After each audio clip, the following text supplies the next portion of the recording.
Esse podcast é uma obra totalmente ficcional, criada com fins de entretenimento e reflexão sobre temas sociais, criminais e psicológicos. Aviso de conteúdo: este episódio contém linguagem forte e temas sensíveis, como violência, abuso, assassinato e corrupção. Recomendado para maiores de 18 anos. Todos os personagens, situações e diálogos são fictícios. Qualquer semelhança com pessoas reais, vivas ou mortas, é mera coincidência.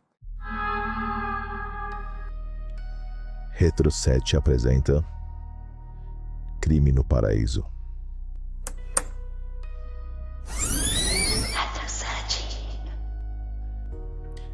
Episódio 4 Ecos do Passado.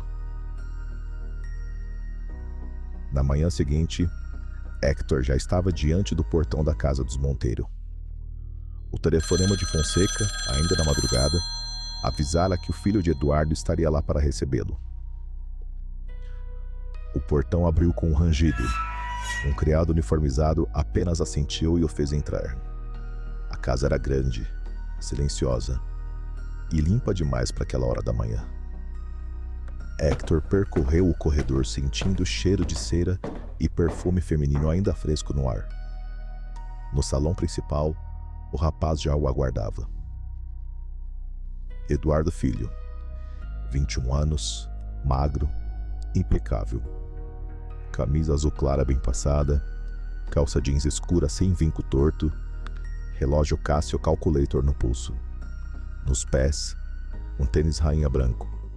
Branco demais para quem dizia viver no mundo real. Hector notou cada detalhe antes mesmo de abrir a boca. Bom dia. Você que é o filho de Eduardo? O rapaz sorriu de canto, quase ensaiado. Sou eu mesmo. Hector deixou o olhar deslizar de cima a baixo no garoto, como se já o conhecesse há anos. Pelas vestes, estudante de medicina, acertei? Eduardo ajustou as mangas com cuidado, educado.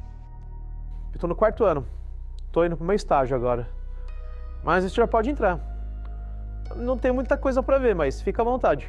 Hector caminhou devagar pelo salão, passando os olhos pelos móveis de mogno, pelos quadros bem iluminados, pelos criados que desapareciam discretamente por corredores laterais. Obrigado. É só uma visita de rotina. Eu preciso entender melhor o ambiente que seu pai vivia. Eu sinto muito por tudo isso que tá acontecendo. O rapaz fechou a porta às costas, quase sem emoção. Cara, é surreal ver meu pai sendo preso assim. Eu acho que ninguém espera ver isso acontecer na própria família, né? Hector se aproximou de uma estante, pegou um livro grosso só para sentir o peso e o devolveu. Você vinha muito aqui? Razoavelmente. Eu tenho meu apartamento perto da universidade, perto dos restaurantes que tem por ali. Mas eu trazia algumas coisas pra ele, a gente conversava um pouco, o de sempre. Seu pai parecia instável, fora do normal. Notou algo de diferente nele? Eduardo cruzou os braços devagar, escolhendo as palavras. Não. Ele é reservado, mas ele nunca foi violento. Ele sempre foi metódico, meio fechado, mas ele nunca levantou a voz pra mim. Se ele fez alguma coisa, eu não sei, mas é difícil acreditar que ele tenha feito alguma coisa mesmo. Hector olhou de lado, avaliando. Mais uma coisa. A sua mãe, ela não está em casa? Eduardo indicou a porta da rua com um gesto neutro. Minha mãe foi fazer compra. Ela achou melhor ocupar a cabeça. Hector ergueu uma sobrancelha, cético. As compras? No dia seguinte da prisão do marido? Ela tem estômago mesmo. O rapaz apenas suspirou frio. Não se trata de estômago, Sr. Hector. Ela só não tem mais sentimentos por ele. Não depois de tanta humilhação, tanta traição que ela teve que engolir a seco. Acho que não sobrou nada pra ela sentir por ele. Hector deu um sorriso enviesado, cruel. E você? O que você acha disso? Eduardo inclinou a cabeça, encarando-o sem piscar. Olha, de verdade, Eu sempre achei que uma hora ele ia acabar se envolvendo com a mulher errada e pagar o preço por isso. Hector segurou o olhar do rapaz por um segundo a mais do que devia. Depois apenas fez um aceno leve com a cabeça. Entendi. Sem problema. Pode ir para o seu estágio. Eu vou ficar bem. Hector caminhava devagar. À esquerda, um criado recolhia discretamente um copo esquecido no aparador. À direita, outro ajeitava as cortinas pesadas.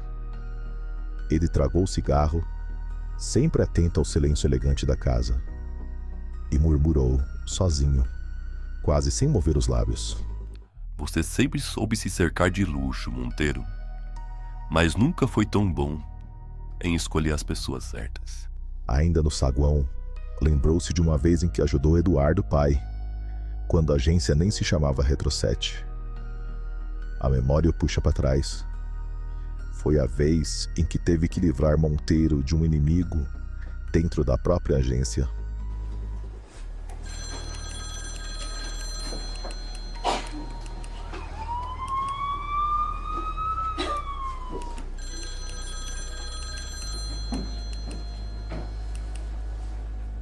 O crachá dizia consultor de processos, mas ninguém naquela agência fazia ideia de quem ele era de verdade. Hector passava de mesa em mesa, de terno cinza claro, com uma pasta cheia de papéis que não diziam nada. Sentava atrás de um funcionário, fazia perguntas banais, tomava notas falsas. Quantos clientes você cuida? Quem aprova as peças? Quem que assina os contratos? No terceiro dia, já sabia quem tinha acesso ao cofre dos contratos, quem digitava os valores de orçamento e quem estava vendendo essas informações para a concorrência. No fim da semana, ele chamou o rapaz para uma entrevista na salinha do arquivo. Um publicitário magrelo, bem penteado, nervoso demais para quem só revisava anúncios. Hector fechou a porta atrás de si, largou a pasta na mesa e cruzou os braços. Olhou o sujeito de cima a baixo. Você é rápido com números, né? E melhor ainda, com envelopes cheios de dinheiro. O rapaz arregalou os olhos. Hector não sorriu, só acendeu um cigarro. Quer facilitar para mim? Ou prefere que eu mesmo leve ao RH com as provas? Um silêncio.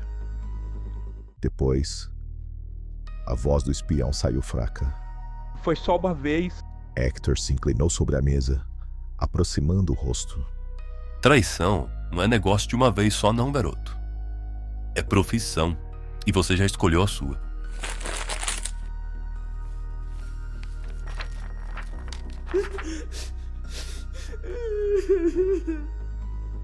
Assina.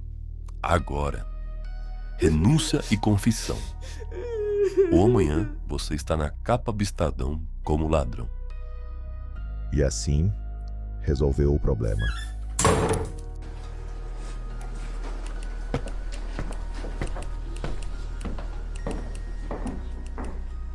O corredor da mansão era longo, com quadros modernos, esculturas pretensiosas e janelas altas que deixavam entrar a luz fria da manhã. Enquanto Hector observava os quadros e o luxo da casa, uma outra lembrança veio à tona. Em tempo em que ele ainda vestia farda, e que nem todo mundo naquela polícia queria lembrar.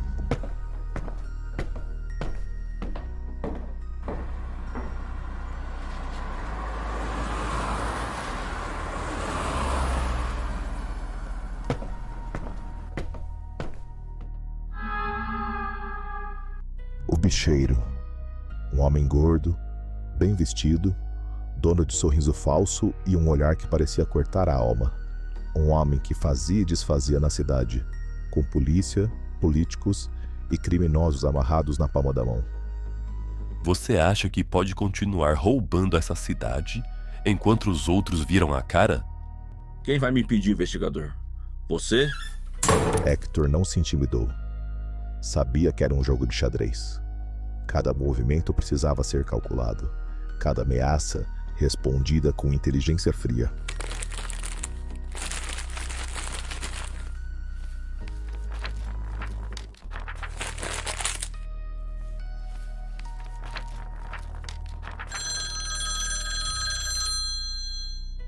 Durante semanas, Hector fingiu ser apenas mais um funcionário da agência que o bicheiro usava para lavar dinheiro. Ouviu conversas, anotou nomes, locais, valores. O senhor não entende. Cada palavra sua está sendo gravada. Cada cheque que passa pela sua mão é uma prova contra você. Você não sabe com quem tá mexendo. Na noite da prisão, Hector não chamou reforços. Sabia que se aparecessem, o bicheiro fugiria com a ajuda dos amigos da polícia. Ele foi sozinho.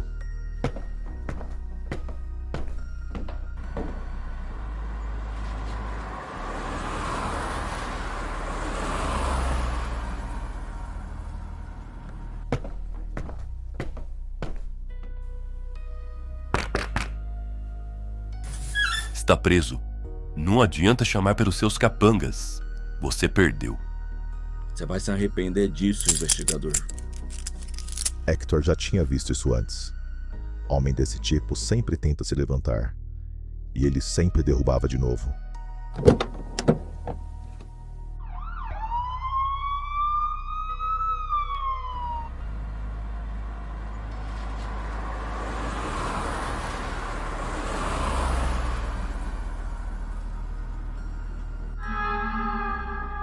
Voltando ao presente, Hector subiu as escadas, a mão roçando o corrimão de madeira encerada, o cheiro leve de lustramóveis subindo com ele. O corredor do andar de cima estava tão silencioso que dava para ouvir o estalo da madeira sob seus pés. Chegou ao escritório. A porta, já entreaberta, cedeu com um rangido baixo. Lá dentro, tudo impecável, a mesma limpeza exagerada.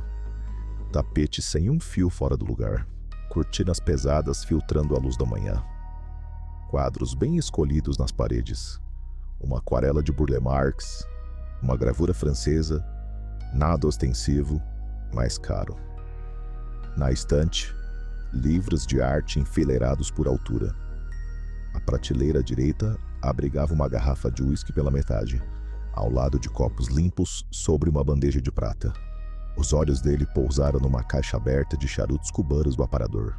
Cohiba, os bons. Caros até para padrões de banqueiros. Hector soltou a fumaça do cigarro devagar, quase num riso, o canto da boca levantando sozinho. Quanto mais dinheiro, menos juízo. Caminhou devagar pelo ambiente, os olhos varrendo cada canto. Puxou uma gaveta, depois outra, folheou papéis, contratos datilografados, cartões de visita em ordem alfabética, nenhuma folha amassada, nenhum bilhete esquecido no fundo. Girou um porta-canetas de metal sobre a mesa, deixando-o parar no mesmo ponto. Ele parou junto à mesa, apoiou as mãos no tampo e murmurou consigo mesmo.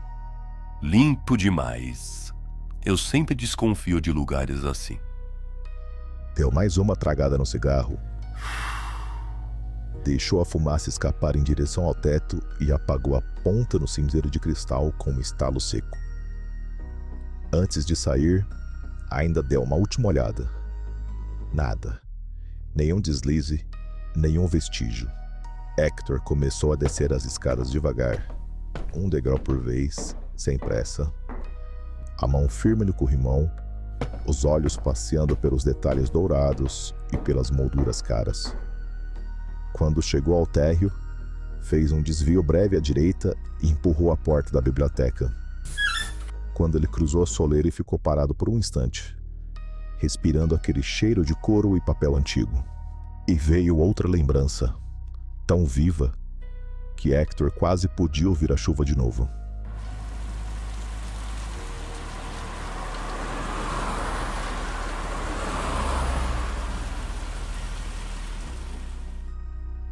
Naquela noite, Eduardo insistiu em dirigir ele mesmo e Hector sentou no banco do carona, em silêncio, observando a água escorrendo pelos vidros do Mercedes preto. Era tarde, a agência já estava vazia, só o ronco do motor ecoando na garagem. No instante em que se aproximaram do portão, um carro escuro surgiu do nada e freou atravessado, bloqueando a saída com um baque. 2 homens saltaram com as armas já levantadas. Hector agiu antes de pensar. Largou a pasta no assoalho, abriu a porta da Mercedes com força e, num movimento seco, puxou Eduardo pelo colarinho para fora. Rolaram juntos pelo chão áspero do estacionamento e os tiros estouraram o vidro do motorista e amassaram o capô.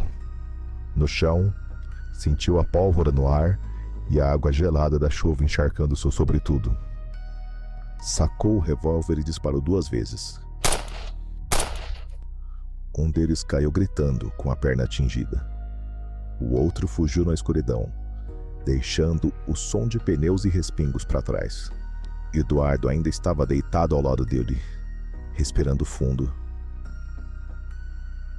Naquela mesma noite, já no hospital, com o atirador baleado algemado a uma maca, Hector percebeu a tatuagem grosseira no braço do homem. Símbolo de um grupo de seguranças particulares com fama de aceitar qualquer trabalho sujo por dinheiro. Uma ligação para um velho amigo na polícia e meia hora depois confirmou-se. Os 2 homens faziam bicos para o coronel reformado, marido de uma das amantes de Eduardo. No dia seguinte, Hector foi atrás do mandante. Entrou sozinho no sobrado do coronel. Nenhum mandado, nenhuma escolta. Só a pasta de couro nas mãos e um cigarro barato nos lábios. O coronel nem se levantou da poltrona quando viu entrar. Só ergueu os olhos frios e murmurou num tom carregado de desdém. E você quem é, doutor? Hector largou a pasta sobre a mesa. Hector, não preciso de doutor. O coronel abriu a pasta. Fotos. Os 2 atiradores. Um deles ainda com a perna enfaixada, ambos algemados a um cano. O outro com o rosto inchado e ensanguentado. Por um instante, só se ouviu o tilintar do gelo. Até o coronel resmungar. E daí? Hector tragou, soltando a fumaça como um veredito. E daí que eles já deram os seus nomes? Eu já registrei. Quer que eu leve para o delegado amanhã? Ou você quer encerrar essa história aqui? O coronel sustentou o olhar por alguns instantes, depois abaixou os olhos para o copo, vencido. Monteiro. Ele mexeu com a mulher errada. Talvez. Mas desta vez, foi ela quem quis. Arruma outro para descontar. Esse você esquece. Girou nos calcanhares, caminhou até a porta. Já com a mão na maçaneta, olhou por cima do ombro. E da próxima vez, não terceirize a sua coragem. A porta fechou atrás dele com um estalo metálico. E naquela noite, o coronel bebeu sozinho, sem coragem sequer para pedir vingança de novo. E de volta ao presente, de volta às escadas da mansão Monteiro, o relógio distante marcou as horas do salão vazio. Hector respirou fundo, desceu o último lance de escada sem pressa, a mão firme no corrimão envernizado, os olhos percorrendo uma última vez os detalhes dourados e impecáveis do saguão. Os criados o seguiram com o olhar, imóveis, em silêncio. Quando alcançou o hall, ajustou o paletó, lançou um aceno breve ao mordomo mais velho e murmurou: Já estou de saída. Do lado de fora, o ar frio lhe acertou o rosto como um tapa. Ele puxou um cigarro, acendeu e tragou fundo, sentindo a fumaça encher o peito.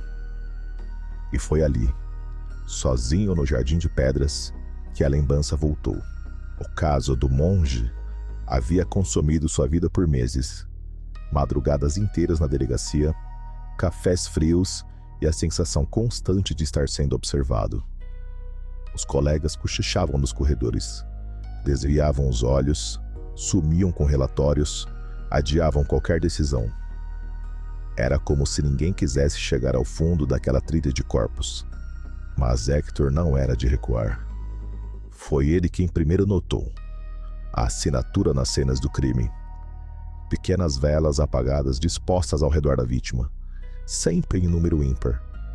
Um pedaço de tecido branco amarrado na mão direita, como um falso símbolo de penitência, e um recorte de jornal dobrado no bolso, trazendo alguma notícia sobre corrupção, traição política, gente importante caindo em desgraça.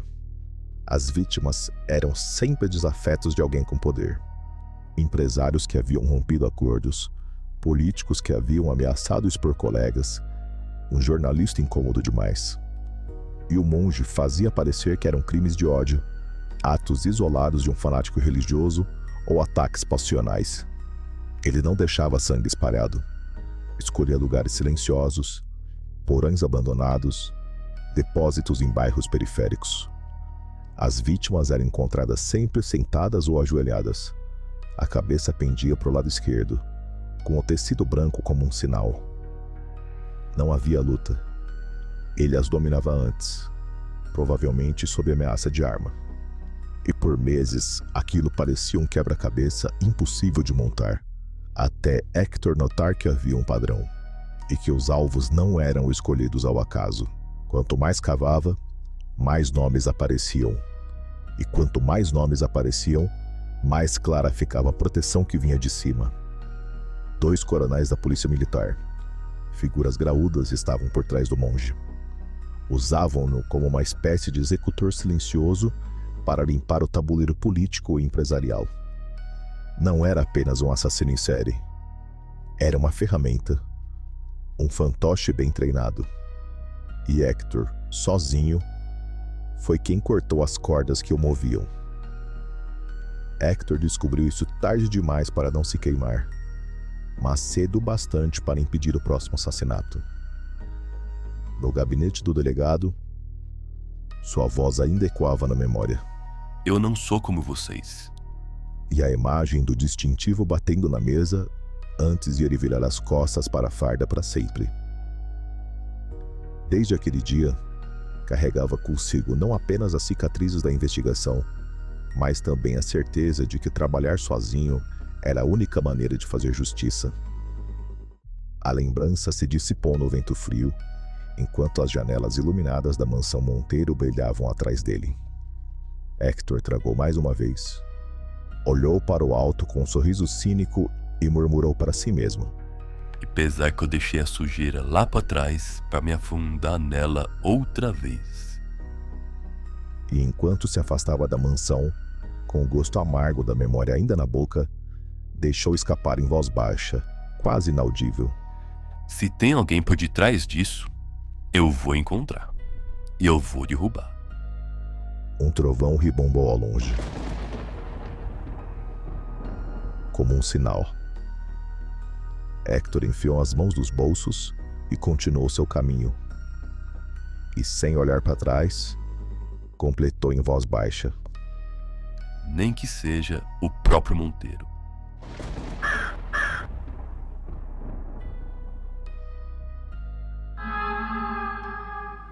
Se você curtiu o episódio de hoje, segue a gente no Instagram. Lá você encontra conteúdos exclusivos, bastidores da produção e posts sobre os personagens que fazem parte desse mistério. É só procurar por Retroset Studios. Se você quiser apoiar esse projeto e nos ajudar a continuar contando essa história, acesse o nosso canal no Apoia-se. Qualquer contribuição já faz uma grande diferença. Além disso, curta, comente e nos dê 5 estrelas no Spotify. Todos os links estão aqui na descrição do episódio. E anota aí, próximo episódio sai semana que vem. Muito obrigado por ouvir até aqui. A gente se vê no próximo capítulo.